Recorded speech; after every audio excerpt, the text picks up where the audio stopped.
Hello guys, this is CA Vishal Jain, your faculty for CA Final Financial Reporting Paper. Guys, बच्चों को ना confusion होता है sir financial instruments में इतने सारे इंटरेस्ट रेट्स है, कहाँ पे कौन सा रेट यूज करना है नहीं समझ में आता, नहीं ध्यान में रहता। तो मैंने क्या किया, उसका एक पूरा समरी बना दिया और मैं आपको समझा देता हूं किस जगह पे कौन सा रेट यूज होगा। ये वाला पीडीएफ मैं अपने टेलीग्राम ग्रुप में शेयर कर दूंगा, आप वहां से ले लेना है इसको। ओके नाउ इस वीडियो को एंड तक देखना, ये वाला पूरा कंफ्यूजन क्लियर कर दूंगा, पूरा कंफ्यूजन क्लियर कर दूंगा। ओके चैनल पे नए हो तो सब्सक्राइब कर देना, लाइक किए बिना वीडियो को मत देखना। ओके आ जाओ स्टार्ट करते हैं। नाउ सबसे पहला होता है फाइनेंशियल लायबिलिटी। तो फाइनेंशियल लायबिलिटी में लोग अकाउंटिंग कैसे करते हैं, देखो फाइनेंशियल लायबिलिटी में हमें अमोर्टाइज्ड कॉस्ट मेथड से ही अकाउंटिंग करना होता है। तो अमोर्टाइज्ड कॉस्ट मेथड में हम लोग अकाउंटिंग कैसे करते हैं, जो हम लोग फाइनेंस कॉस्ट रिकॉर्ड करते हैं ना बच्चों, जो फाइनेंस कॉस्ट रिकॉर्ड करते हैं वो रिकॉर्ड करते हैं इफेक्टिव इंटरेस्ट रेट से। ना क्या होता है इफेक्टिव इंटरेस्ट रेट और कूपन रेट, जो कॉन्ट्रैक्चुअल इंटरेस्ट रेट होता है लोन का। लेट सपोज हमने बैंक से लोन लिया है 10% से, तो 10% कॉल्ड एज कूपन रेट। तो इफेक्टिव इंटरेस्ट रेट भी कूपन रेट ही होता है। लेकिन अगर क्वेश्चन में ट्रांजैक्शन कॉस्ट है, अगर क्वेश्चन में ट्रांजैक्शन कॉस्ट है तो हम लोग कूपन रेट को एडजस्ट करते हैं for transaction cost and that becomes effective interest rate. तो अगर क्वेश्चन में ट्रांजैक्शन कॉस्ट है तो आपका इफेक्टिव इंटरेस्ट रेट पे अकाउंटिंग होगा, इफेक्टिव इंटरेस्ट रेट पे अकाउंटिंग होगा। क्वेश्चन में इफेक्टिव इंटरेस्ट रेट आइडियली दिया हुआ होता है। अगर इफेक्टिव इंटरेस्ट रेट नहीं दिया हुआ है तो हमने क्लास में सीखा है हम लोग इफेक्टिव इंटरेस्ट रेट कैसे निकालते हैं यूजिंग इंटरपोलेशन मेथड, तो उससे आप निकाल लेना ना। अगर आता है फाइनेंशियल गारंटी, तो फाइनेंशियल गारंटी में क्या होता है, सब्सिडरी लोन ले रहा है बैंक से और उसको बैंक महंगे रेट पे लोन देता है। लेट सपोज 10 लाख का लोन लेना है सब्सिडरी को और वो लोन दे रहा है बैंक उसको 11% पे ना। पेरेंट अपना गारंटी दे दिया बैंक को कि पेरेंट क्या बोल रहा है, अगर सब्सिडरी रिपे नहीं कर पाया तो मैं रिपे करूंगा। तो इस गारंटी के कारण पेरेंट जो बैंक है वो इंटरेस्ट रेट रिड्यूस करके 8% कर दिया। तो हम लोग गारंटी का काउंटिंग कौन करता है, पेरेंट करता है। पेरेंट करता है गारंटी का अकाउंटिंग ना। पेरेंट जो गारंटी का अकाउंटिंग करता है वो कैसे करता है, इनिशियली जो करता है वो करता है प्रेजेंट वैल्यू ऑफ सेविंग्स। अब पॉइंट आता है प्रेजेंट वैल्यू कैसे निकालें। सो पॉइंट, सेविंग्स क्या होगा, 10 लाख का लोन इनटू, अगर गारंटी नहीं होता तो कितना लगता है 11, अगर गारंटी है तो कितना लग रहा है 8, 3%। तो 10 लाख का 3% सेविंग हो रहा है, तो 30,000 का सेविंग हो रहा है पर एनम।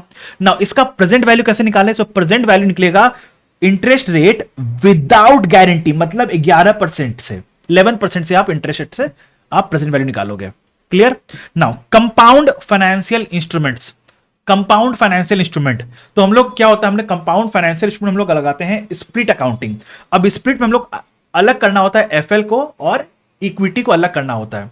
नाउ हम लोग यहां पे कंपाउंड का मतलब क्या है, इसमें इक्विटी भी है इसमें FL. Now if we have to find out the value of FL, we have to take the contractual cash flows of the FL part, discount it at an interest rate of pure FL loan। Pure FL loan का interest rate क्या है उससे discount करेंगे so that we get the value of financial liability. Now pure FL का interest rate क्या होता है, so that is called as market rate of interest without conversion option. ये जो इंस्ट्रूमेंट है ये कंपाउंड क्यों बना, क्योंकि इसमें कन्वर्जन ऑप्शन था। अब कन्वर्जन ऑप्शन को हटा देंगे तो ये प्योर एफएल बन जाएगा। तो हमें क्या लेना पड़ेगा, market rate of interest without conversion option का इंटरेस्ट रेट लेके हम लोग प्रेजेंट वैल्यू निकालेंगे और ये प्रेजेंट वैल्यू मेरा फाइनेंशियल लायबिलिटी बन जाएगा, जो डिफरेंस होगा वो इक्विटी बन जाएगा। अगर क्वेश्चन में सीएफआई का क्वेश्चन जो आता है वो ट्रांजैक्शन कॉस्ट के साथ आता है, तो आपके बुक में क्वेश्चन होगा परफेक्ट लिमिटेड, ग्रोथ लिमिटेड, ये 2 क्वेश्चन है आपके ट्रांजैक्शन कॉस्ट वाले। तो उसमें करते क्या है पहले मैं वो बता देता हूं। तो पहले ना फाइनेंशियल लायबिलिटी और इक्विटी निकाल लो ignoring transaction cost, ignoring transaction cost. उसके बाद ट्रांजैक्शन कॉस्ट को एलोकेट कर दो एफएल में और इक्विटी में in the ratio of the there values, जो वैल्यूज आए उसमें एलोकेट कर दो। नाउ अब क्या हो रहा है, देखो आइडियली हम लोग क्या करते थे, एलोकेशन के बाद फाइनेंशियल लायबिलिटी को, इक्विटी तो कांस्टेंट रहता था लेकिन फाइनेंशियल लायबिलिटी को हम लोग अनवाइंड करते थे सेम रेट से जिस रेट से प्रेजेंट वैल्यू निकाले थे। लेकिन यहां पे क्या हुआ, प्रेजेंट वैल्यू में हमने ट्रांजैक्शन कॉस्ट माइनस कर दिया, तो अब इस रेट से तो अनवाइंड नहीं कर पाएंगे, तो यहां पे आपको निकालना पड़ेगा फिर से इफेक्टिव इंटरेस्ट रेट। अगर आपको याद होगा आपका जो क्वेश्चन है बुक में परफेक्ट लिमिटेड, तो आप प्रेजेंट वैल्यू निकाले थे 15% से, लेकिन उसको आप अनवाइंडिंग कर रहे थे 15.86% से। क्यों, बिकॉज ऑफ ट्रांजेक्शन कॉस्ट। जो 0.86% का जो इंपैक्ट है ना, वो ट्रांजेक्शन कॉस्ट के कारण है। तो जहां जहां ट्रांजेक्शन कॉस्ट आएगा वहां वहां इफेक्टिव इंटरेस्ट रेट आएगा। ओके, नाउ अब आता है early redemption of compound financial instrument, जिसको हम लोग बोलते हैं रीपर्चेज ऑफ इंस्ट्रूमेंट्स। रीपर्चेज, तो जब रीपर्चेज करते हैं तो आपको क्या करते बताओ। तो मैंने बताया था ना क्लास में कि हम लोग को इनिशियल डेट, जिस दिन हम लोग कंपाउंड फाइनेंशियल इंस्ट्रूमेंट्स को इशू किए हैं, तब तो वहां पे नॉर्मल अकाउंटिंग होगा, प्रेजेंट वैल्यू निकालेंगे eight market rate without conversion rights, और उसको स्प्लिट कर देंगे एफएल और इक्विटी में। लेकिन जिस दिन रीपर्चेज कर रहे हैं, हमें चाहिए 3 डेटा।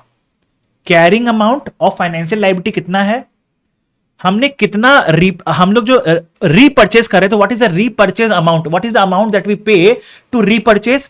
और तीसरा चाहिए what is the fair value of loan, what is the fair value of financial liability. Question में आपको रीपर्चेज अमाउंट के लिए लिखा होगा this the fair value of the instrument is this much. वो फेयर वैल्यू ऑफ इंस्ट्रूमेंट है बच्चों, मैं बोल रहा हूं fair value of financial liability. ये 3 चीज चाहिए होता है। क्यों?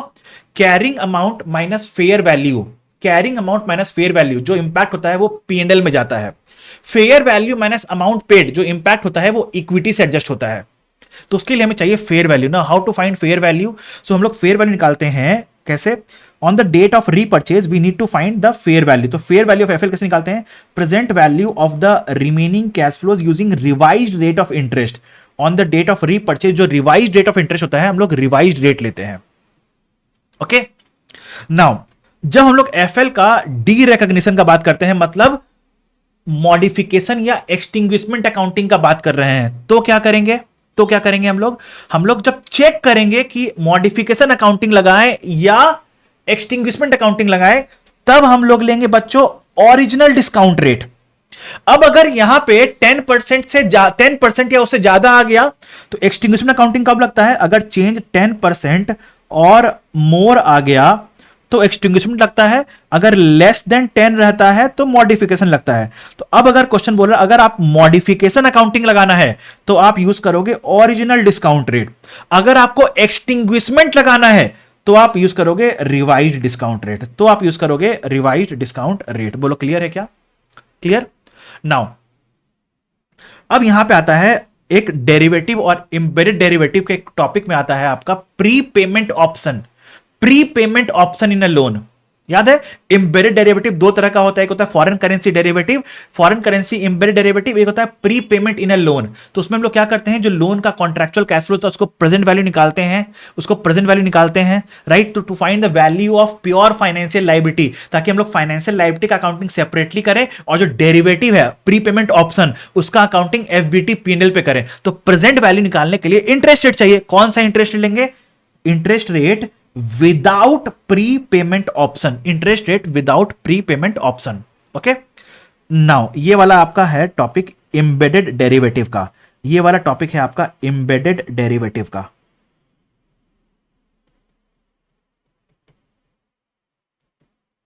ओके, नाउ फाइनेंशियल असेट्स, अगर amortised cost method similar to financial liability, effective interest rate पे अकाउंटिंग करोगे।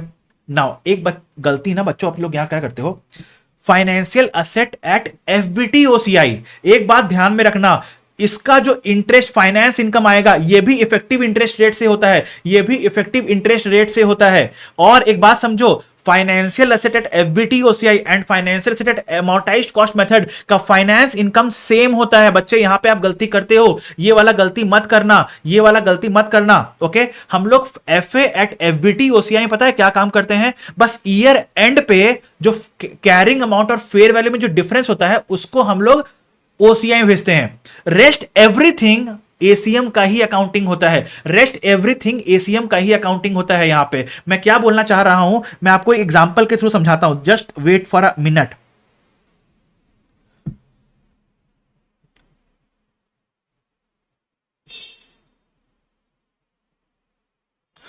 ये है आपका FA at amortised cost method.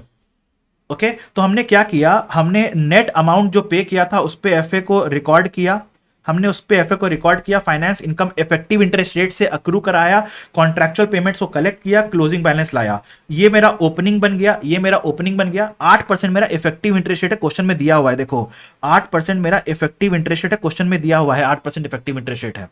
तो मैंने इफेक्टिव इंटरेस्ट रेट से फाइनेंस इनकम रिकॉर्ड किया, कॉन्ट्रैक्चुअल इंटरेस्ट रेट से मैंने पेमेंट कलेक्ट किया। अब अगर यही सेम क्वेश्चन को हम लोग एफबीटी ओसीआई से सॉल्व करें तो देखो आपका फर्स्ट ईयर बैंक में 97,000 पे किया, purchase price plus transaction cost पे किया इतना, फाइनेंस इनकम रिकॉर्ड किया 760 से 7.8% पे, इस पे पेमेंट कलेक्ट किया और सी बाई डी आया और जो फेयर वैल्यू दिया हुआ था 1,10,000, जो भी डिफरेंस आया उसको हमने ओसीआई में रिकॉर्ड कर दिया। यहां तक आपसे एग्जाम में कोई भी गलती नहीं होगा। गलती पता है कहां होगा? गलती इस साल होगा। आप ओपनिंग लिख दोगे 1,10,000, अब बोलोगे आपका इफेक्टिव इंटरेस्ट रेट 8% है, अब आप क्या करोगे 8% इस पे लगा दोगे। नहीं बच्चों नहीं, ये गलती नहीं करना है, ये गलती नहीं करना है। आपको क्या करना है, 8% कैसे निकालोगे?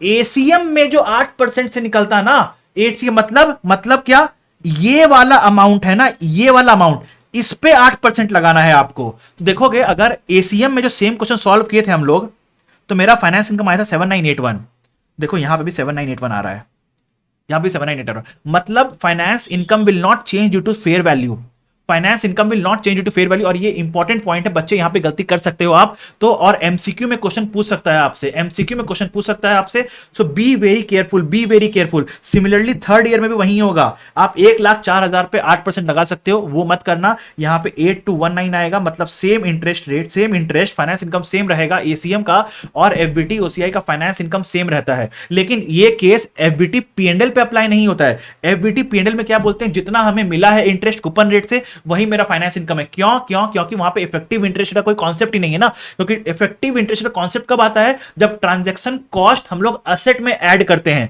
लेकिन अगर एफबीटी पीएनएल में होता है तो ट्रांजैक्शन कॉस्ट तो एनीवेज पीएनएल में चला गया, तो वहां पे ट्रांजैक्शन कॉस्ट एसेट में ऐड हुआ नहीं, तो इफेक्टिव इंटरेस्ट का कोई कॉन्सेप्ट नहीं, तो जो कूपन रेट से आपको पैसा मिला वही आपका फाइनेंस इनकम हो गया। ओके अगर आपका एफए है ऑफ मार्केट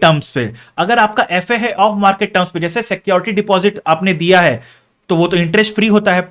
एम्प्लॉय को लोन दिया है सस्ते रेट पे, पेरेंट ने सब्सिडरी को लोन दिया है इंटरेस्ट फ्री या सस्ते रेट पे, तो लेसी के लिए हो गया FA at off market terms, lessor के लिए हो गया FL at off market terms. क्योंकि लेसर को सिक्योरिटी डिपॉजिट मिला है, उसको पे करने का ऑब्लिगेशन है, लेसर ने दिया है तो उसको मिलने का राइट है। पेरेंट ने सब्सिडरी को लोन दिया तो पेरेंट के लिए एफए, सब्सिडरी के लिए एफएल। ओके तो एफए और एफएल अगर ऑफ मार्केट टर्म्स पे होगा तो दोनों ही पार्टी, जिसको जो एफए रिकॉर्ड कर रहा है और जो एफएल रिकॉर्ड कर रहा है, दोनों ही पार्टी उस एफए और एफएल को कैलकुलेट करेगा क्या, कॉन्ट्रैक्चुअल कैश फ्लोज क्या है, और उसको प्रेजेंट वैल्यू निकालेगा eight market rate of interest, और जो डिफरेंस होगा उसको कैसे ट्रीट करेगा, अकॉर्डिंग टू द रिलेशनशिप। अगर लेसी का बात करें, लेसी ने जो डिपॉजिट दिया है उसका ट्रीटमेंट कैसे करेगा लेसी, वो बोलेगा आरओयू असेट। एम्प्लॉयर ने एम्प्लॉय को दिया है तो कैसे ट्रीटमेंट करेगा, एम्प्लॉयर बोलेगा ये है एम्प्लॉय बेनिफिट एक्सपेंस। अगर जो एम्प्लॉयर ने एम्प्लॉय को जो लोन दिया उसमें सर्विस कंडीशन है तो क्या बोलेगा, employee benefit expense which will be recognised as employee benefit expense over the service period. अगर सर्विस पीरियड है तो प्रीपेड बोलेगा पहले और उसको एम्प्लॉय बेनिफिट एक्सपेंस में रिकॉर्ड करेगा ओवर द सर्विस पीरियड। अगर कोई भी सर्विस कंडीशन नहीं है तो उसको हाथों हाथ जो भी डिफरेंस है एम्प्लॉय बेनिफिट एक्सपेंस रिकॉर्ड कर लेगा। ओके ना, अगर पेरेंट ने सब्सिडरी को लोन दिया है तो पेरेंट क्या बोलेगा डिफरेंस को, इन्वेस्टमेंट इन सब्सिडरी। अगर सब्सिडरी ने पेरेंट को लोन दिया है तो क्या बोलेगा, डिविडेंड एक्सपेंस। ओके तो अकॉर्डिंग टू द रिलेशनशिप उसको ट्रीट कर लेंगे हम लोग। Okay, so this is all about the interest rate and the key points where you could have done the mistake in financial instrument chapter। अगर video आपको अच्छा लगा है तो इसको लाइक करना, शेयर करना, चैनल को सब्सक्राइब कर देना और अपने दोस्तों के साथ शेयर करना, और हाँ कमेंट डालना मत भूलना। Okay that's all for day, thank you guys, bye bye.